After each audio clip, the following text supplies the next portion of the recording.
So we have this small area in our basement that would be perfect for setting up a gaming area, or maybe a place where we could set up a table to do some board games or tabletop gaming without it being interrupted by everything that's going on in the day. We only have one problem. When we try to turn on the lights, nothing happens. The lights that we have here were installed in the 1970s, and they're not made to accommodate our LED bulbs, which tend to burn out. We even tried using just regular bulbs and the spot bulbs, but still, because of the heat that's generated inside of them, they actually overheat and they turn off. So today, we're going to replace those fixtures with new LED fixtures and bring some light into that area. Here are some tools that you're going to need to complete this project. A razor knife, a pair of side cutters, a Robertson screwdriver, a multi-head screwdriver, a pair of vice grips, a pair of pliers, and some wire morettes for attaching the wires together. You're also going to want to get a box of lights to replace the ones that you are taking out. These are LED lights, and I got them from my local big box store, and I paid around $20 Canadian for them, so they were a really good deal. What I like about them is they are color adjustable, so you can get a warm or a cooler tone to the lights if you want them. I also like the fact that they have an app that attaches to them, so you can change the color to whatever it wants, and you can use that to match whatever game you're playing. Right, let's take a look now at how to install them.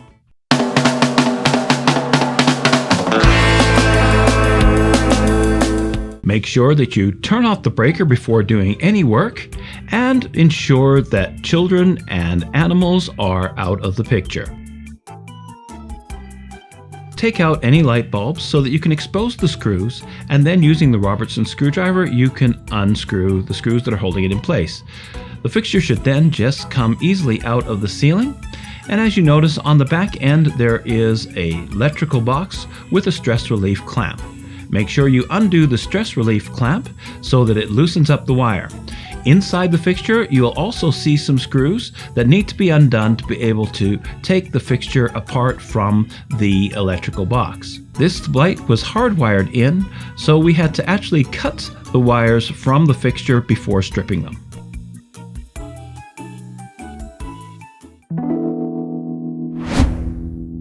Most fixtures that you're going to see are going to have three wires like this sticking out of the bottom. The first is going to be a white wire, which will be the neutral, then a black wire, which will be your hot, and then the copper wire, which will be your ground. Sometimes the ground is covered with a green insulation. If they aren't stripped like this, sometimes you may actually get right back to here, and you can just basically cut that insulation back with an X-Acto blade and you're good to go.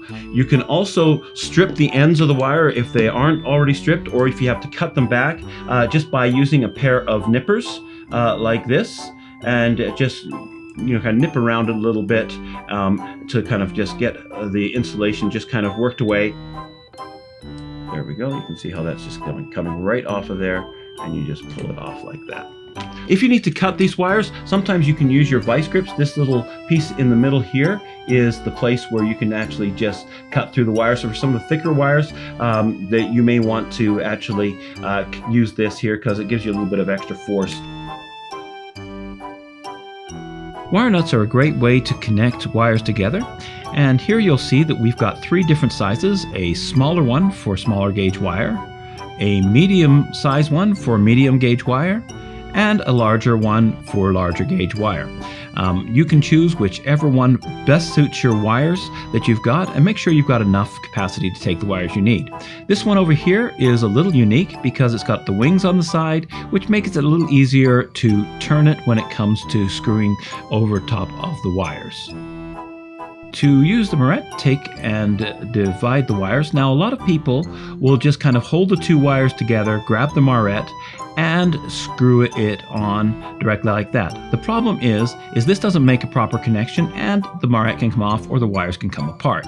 This is what you don't want to do. So the best thing to do is grab a pair of pliers and to twist the wires together so that they are strongly connected with each other before you even put the moret on.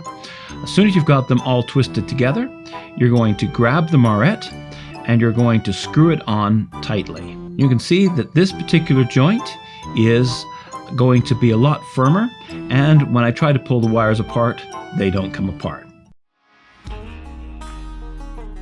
These lamps actually employ a quick connect system. So it's a little easier than messing around with the wire nuts, in my opinion, because you're not trying to get the wires all twisted together.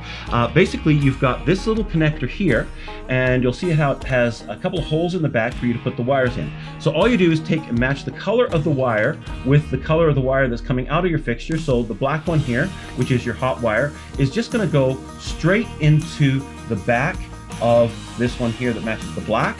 The white one, which is your neutral wire, is going to go right into the back of this one here where it matches the neutral wire.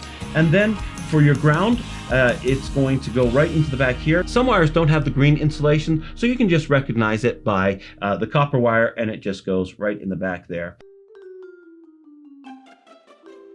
First thing you want to do when installing your new light is make sure that you push the knockout through into the case and remove the metal coin that's left over from that. Then you want to make sure that you put the stress relief clamp into the box. It screws on to the back, and make sure that the clamp part is on the outside of the box. This stops the wires from being pulled out of the box mistakenly. And once that's firmly in there, you should be good to go. As you can see here, I've already attached the quick connects and put them onto the wire. I made sure everything is nicely sealed in the box, and we're just going to push it right back up into the ceiling, and all we're left with is the cable here, which can be just attached to the light. Make sure you fold the holding clamps into place and then attach the two wires together. This is nice because it's just got a quick connect, and then you're just going to push it up into the ceiling, and it will just sit right into place, ready to light up when you turn the breaker back on.